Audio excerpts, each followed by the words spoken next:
Hey guys, what is up? It is No Help and welcome back to another video today. So today is episode 75 of the Ironman progression. In this video, I'm going to be doing a ton of TOA. We just hit 6kc now. I think that's our 4th solo that we've done. And of course, no purple as always, but let's see if we get anything nonetheless. 334k, some magic seeds, some alkables, and some cooking stuff. Not too bad at all. That one was pretty rough. We did still have a few supplies, but yeah. Okay, we just did another TOA completion, so let's just see. Obviously no purple, but 42 minutes, not too bad at all. Anything, another thread, very interesting. 80, what does that say? 88k worth of value. Second thread, kind of hate to see it back to back, or a dupe, I guess. So that's 7 kills now. Okay, that is 8kc now. I'm pretty happy about that one, even though the time was pretty bad. I was running out of supplies at the end. I don't have a problem with the Warden at all. It seems I'm getting better at the Warden. It's just the actual boss is inside. No purple as always. Let's go, let's go. Snapdragon Seeds is a win, that's for sure. Okay, so there I was really trying to push the time. I probably could have done a little better, but we did get past the 40 minutes, 39 minutes and 52 seconds for this raid. Not too bad at all, to be completely honest with you. Are we going to get a purple? Purple, please give me a purple. I don't think so. 2% chance. Could happen, it could happen. Never lucky. Okay. Let's go, let's go. What are we going to get? What are we going to get? Not too bad. 300,000 GP value there. Could be worse, could be definitely worse. Okay, so I'm just going to quickly go over the setup that I use for TOA right now. So we're going to quickly go over the invocations that I use. So I use Softcore Run. I use On a Diet, Deadly Prayers, Lively Larva, Blowing Mind, Not Just Ahead, Arterial Spray, Blood Thinners, Gotta Have Faith, Jungle Grapes, and Shaking Things Up, Ancient Hazed, and Overclocked 2. So this gets me up to 150 invocations. Now for the gear, this is pretty much what I take. So this is my melee setup right here. I've got the Blade of Salador, Dragon Defender, Bandos, Primordial Boots, Barrows Gloves, Fire Cape, Nezi Knot, and the Ring of Suffering for my mage switch. I've got Arums with the Trident of Swamp, and for my range, I've got the Crystal Armor right here. And as for the actual inventory part of it, what I end up taking is pretty much 4 of the Ceridome Brews. I bring a Ranging Potion, a Stamina Potion, a Super Combat, and a little bit of Brews. My spec weapon is the Bandos Godsword at the moment. And other than that, I bring the Divine Rune Pouch to cast the Ice Barrage and Blood Barrage, Jesus Christ. And other than that, I bring the Dragon Dagger for specking Warden, and then the Karis for Kefri. So, yep, these are the invocations that I use. Let's go for a purple. 16kc, I'm not expecting it. No, never lucky, man. That was a good run though. First one of tonight too. And 400k Renar seeds, magic seeds, really good chest. Okay, so we just finished our farm run and birdhouse run, and as you can see in the bank here, we have a ton of chests. They're starting to, or ton of seed packs. They're starting to fill up the bank. So I'm gonna go ahead and start opening a bunch of these, and we'll check how much seeds we get. This is gonna be so exciting.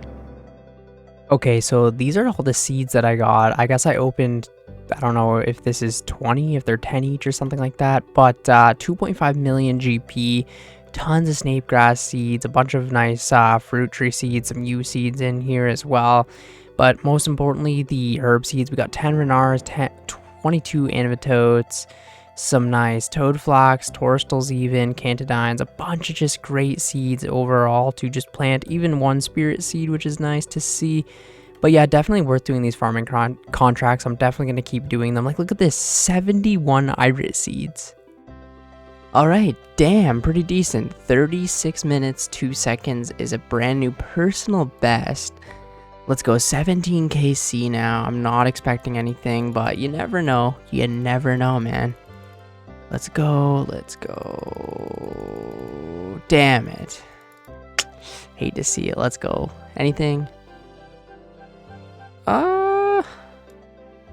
Not the worst we've ever gotten, but not the best either. Okay, another KC has been completed. 39 minutes this time, a little slower than the last raid here. Come on, purple, come on, purple, come on. I triggered it this time. No purple. Anything good? That's a solid amount there. 585 KGP. Really good loot there.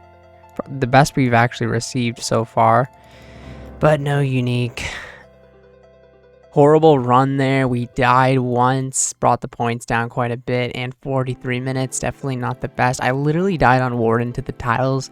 Gotta pay attention to that. I didn't have my inventory managed properly. Obviously not a purple. I would laugh so hard if we got a purple with a death. Yeah, I was kind of expecting that, to be honest. Pretty bad. Pretty bad. Yikes, we had another death that round. I literally died to the monkey room, but it is what it is. 20 KC now. I'm not expecting anything. Gotta stop dying. It's ruining our chances. We'll do a few more raids tonight, but let's check. Let's check. 90,000 GP of value. This is awful. Alright, not a bad 21 KC there. I'm just really wanting to get one purple, man. I think it's like 1 in 50-ish, but that's without dying. So for me, it's probably going to be like 1 in 60. Oh, I fucking chest ruined it. Jesus Christ, let's go, let's go. Snapdragon Seeds is a W, man, for sure. I need to do my farm run. Thanks for reminding me there. Okay, so for those who didn't watch my TOA guide, I'm going to quickly show you how I do it, like, briefly. So for my party, the invocations I have is Softcore Run, Deadly Prayers, On a Diet, Lively Larvas, Blowing Mind, Not Just Ahead, Ethereal Spray, Blood Thinners, Gotta Have Faith, Jungle Japes, Shaking Things Up, Ancient Haste, Overclocked, and Overclocked 2. Okay, so I start the raid with the Crondis path. Okay, so to actually do the Crondis boss, this is what I do. I pretty much just quickly sip a ranging potion and a super combat potion, put Pray for Magic on and Piety, and then I run into the room and quickly drop a couple of these Sarah Brews, put my BGS on, and spec the boss as quick as I possibly can here. A 0. And okay, that one was okay. And then I put my range gear on and try to do the most DPS as I possibly can. This part of the fight gets a little bit tricky when you have to kind of path your way in order to avoid him. And also switch your prayers at the exact same time. It can get a little bit complicated. Don't be scared to sip a brew if you need to. Honestly, it is what it is, and you should just try and survive, really. But for me, the hardest is this part here. You have to think really quickly. So I know if I go up here, for example, I can probably shoot this down here a little bit and then shoot it open and make enough room to avoid it. But I mean, I'm still messing up, obviously. It just takes a lot of learning. And like I said, don't be scared to sip a couple of brews. And at his final stage here, he just kind of shoots out random things at once. You just have to pray really quickly. That's pretty much all it is. And then this fight should easily be over with. But make sure you do this quickly, or you could definitely take a decent amount of damage here. So make sure to switch prayers. Now the next path I do is this one right here for Kefri. Okay, so now for the Kefri fight, all you pretty much want to actually do is sip a super combat potion, put your melee gear on. I like to start it off with the BGS just to get a spec in and put this on, obviously. Piety, spec the boss, try again to spec the boss. And then obviously just put on the Karis Partisan and try and stay in a few block radius right here. And just avoid all of the stuff that comes from the ground. That wasn't proper. You kind of want it to get on an angle here. But all you have to do is just keep running away. Whenever you see that little brown, or the little thing coming onto the ground, you just gotta move. And it's really as simple as that. Okay, when you get his first shield down, put on Prey from range and head over here and attack this Scarab. Now, keep in mind for the things on the ground again, because these things will come and try and kill you.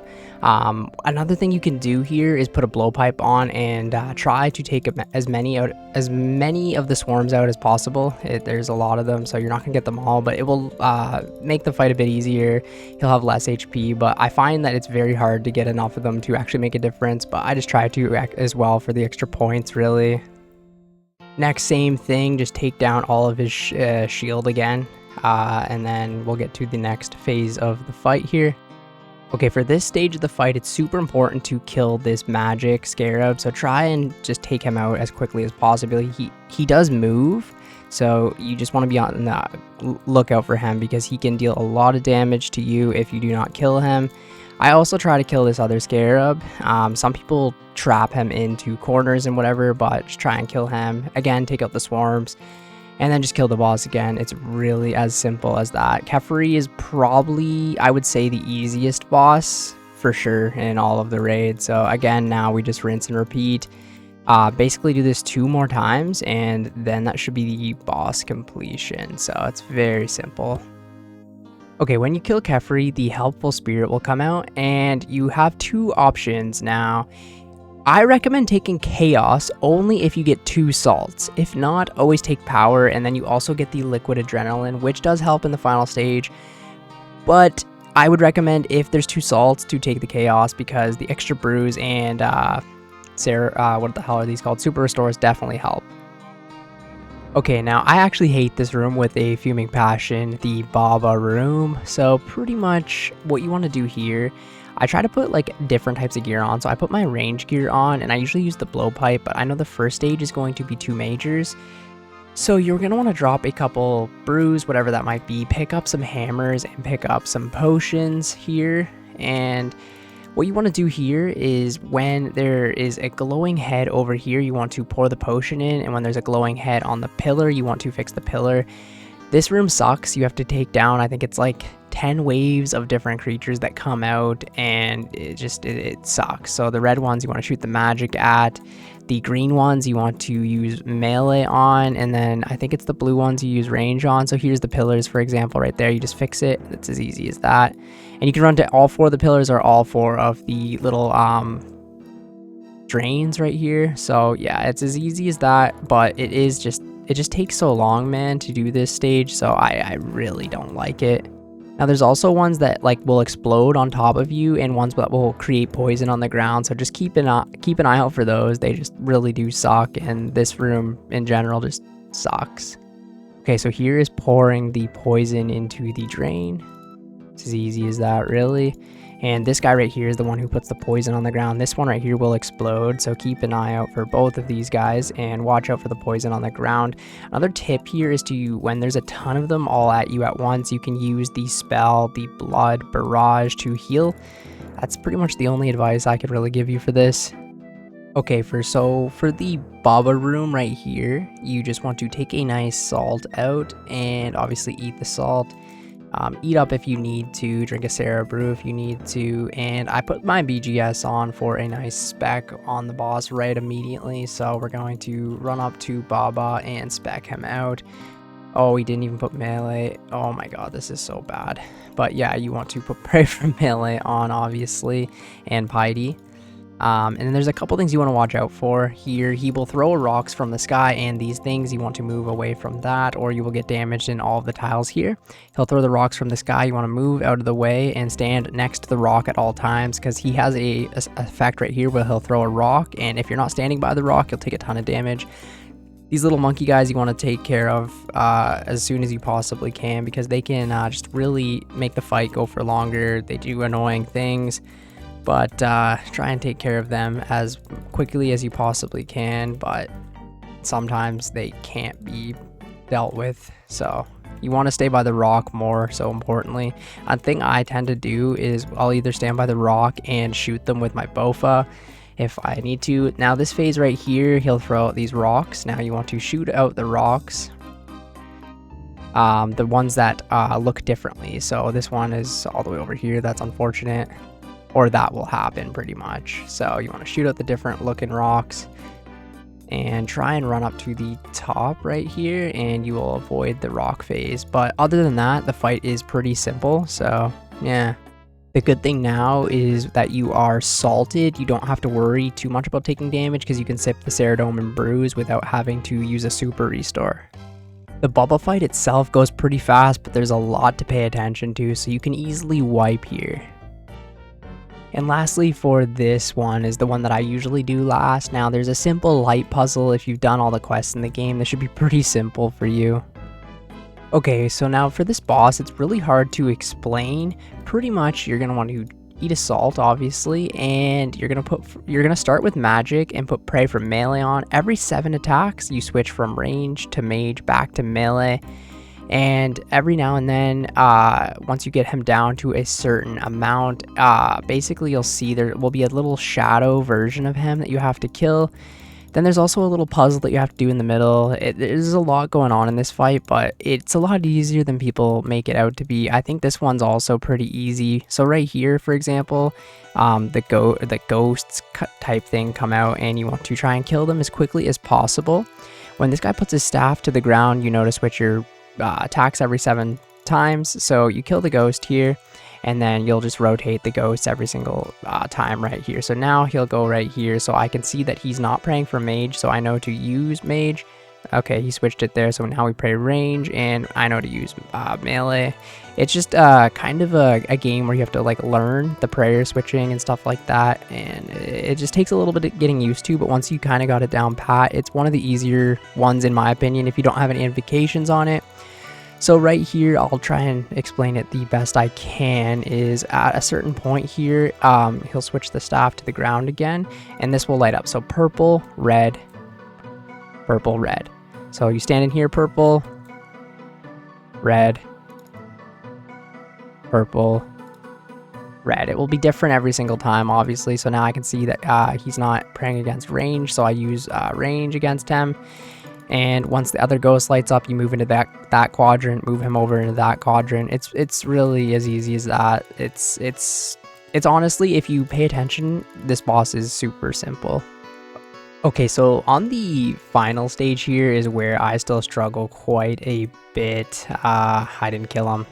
Okay, so this is the final stage. You want to put your melee gear on, and you have to find the right ghost with dodging all of these white balls, which can be very frustrating because they will hit you a ton if you don't dodge them. So every few attacks as well, he will move, so you gotta kind of be careful with dodging these white balls. It's not the end of the world if you run into one of them, because you'll just deal like a bit of damage. Put pray for mage on to try and avoid the most amount of damage as possible, but you're gonna take some damage here unless you're super skilled and talented with the clicking of the game. I did pretty well there, to be completely honest with you, but the fight itself, very simple. Okay, now the helpful spirit will come out again. And at this time, you're always going to want to choose life to get 2 of these. These are pretty much just amazing potions that will fully heal you, fully get your prayer back. So you want these, and you also get some Sarah Brews and stuff. So I tend to choose this one most of the time. Okay, so now for the Warden, you're going to want to put the ranged gear on that you have, and try and sort your inventory as best as possible. Make sure to have your extra salt here. So I usually just salt up right away and head into the room, put on Eagle Eye. Now the first phase here is fairly annoying. You have to just stand right here and just just take it. You're going to take a ton of damage here, but you have to in order to activate this one, because this one kind of is a lot easier than this guy right here. So you're going to stay here until the lights come on. I don't know if you actually have to stay here until the lights come on, but I just tend to, and then move out of the way here and just kill the pillar and try to avoid all of the lights that come on. Obviously keep drinking Sarah Brews, because things will shoot from the sky that will do a ton of damage to you, so keep an eye out for that, which can be fairly annoying. We're seeming to do a decent amount of damage here. Yeah, as you can see, this annoying thing comes from the sky and will deal a ton of damage to us, so just keep chugging the Sarah Brews. Hopefully we can just knock it out right here. Not hitting, very unlucky. Move out of the way again. We took some damage there, which sucks, but it is what it is. Now put your magic gear on. Oh, what the hell happened? should be dead. Okay, put your magic gear on. Make sure you're full health, and put the pray whatever. I usually start with magic.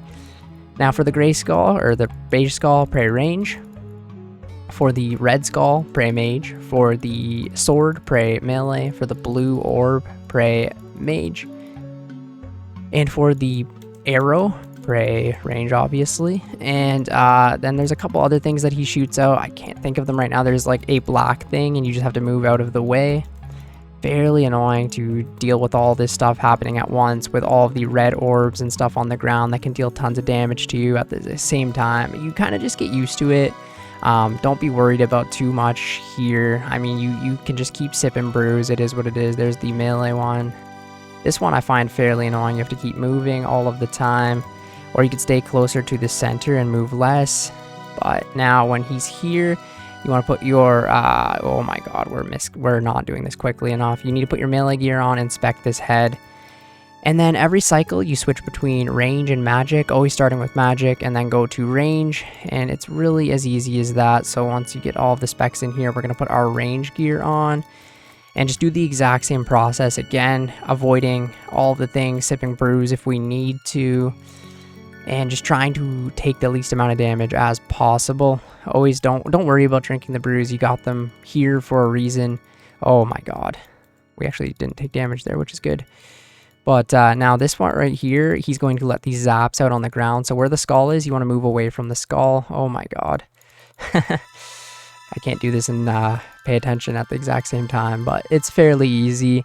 Here again, we put on the melee gear and just try and spec this head out. But if we had the liquid adrenaline, it would be a lot faster, but it's okay.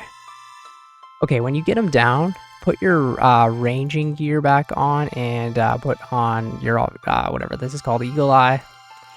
Make sure you're fully potted. Now, this is very simple. You just stay right, left, and middle. It's really as easy as that for the first phase of the Warden. Right, left, middle. That's all you really have to remember. Eat if you have to. Drink a super restore if you have to. But it's really as easy as that for the first part of this fight. Okay, when he sends out these skulls, make sure to kill them immediately. You can just walk up to each one of them, put a melee weapon on or something. And then it's simply back to right, left, middle. Okay, now this guy will spawn, and you have to pray either magic or range, whatever he's shooting out. So just try and pay attention to him. So right now I can tell that it's the magic. So, oh my god, we're standing on the wrong tile. So now it's the range. So you want to pray range on, and then also do the right, left, middle. It's kind of a lot to pay attention to, but trust me, you do get used to it. I was thinking at first this was crazy, but you eventually do get used to it. Okay, now when this stage happens, this guy will spawn too, and rocks will fall from the sky on certain tiles, so it's a little more annoying to kind of go through, but it's manageable for sure because you're moving so much already. But you'll see it when the rocks do fall from the sky like that, and yeah, it's just a lot more to pay attention to, but it's really not as hard as you might think. You do get used to it pretty quickly, and since you're moving so much, the rock shouldn't be a problem unless it's the very first time like that you're doing it. This stage can be very annoying too, with the rocks falling from the sky and keeping attention to all of the prayers. There's kind of just a lot going on, but you do eventually figure it out, and it becomes pretty easy. But I don't know, like, it's still a lot to pay attention to, obviously. But yeah, you'll get the gist of it. Okay, so now for the final stage here, there's so much happening. So you have to move away from all the tiles that have like lightning on them or have things falling from the sky. Pay attention to the rocks and the prayers. There's kind of a lot going on. So this is where I keep the ambrosias for safekeeping, because there's just too much going on to really pay attention to. You have to keep shooting, trying to take the least amount of damage as possible here. So I'm gonna ambrosia there. Obviously that was pretty bad, but you got to just keep paying attention to everything happening. I can't do this at the same time as talking, so I will be right back. Okay, when all the stress is over, you finally get the KC. Now, that was a pretty terrible time. I usually try for about 36 minutes, 35 minutes, but yeah, that time was pretty bad. And yeah, and then you have the chance of getting a nice purple chest, so let's go ahead and see if we got anything. No, of course, never lucky. Let's see what we got at least. Okay, some sharks, some magic seeds, and some dorsal seeds. Kind of cool, Reward there better than usual, but that is how you do the Tombs of Amascut at 150 KC.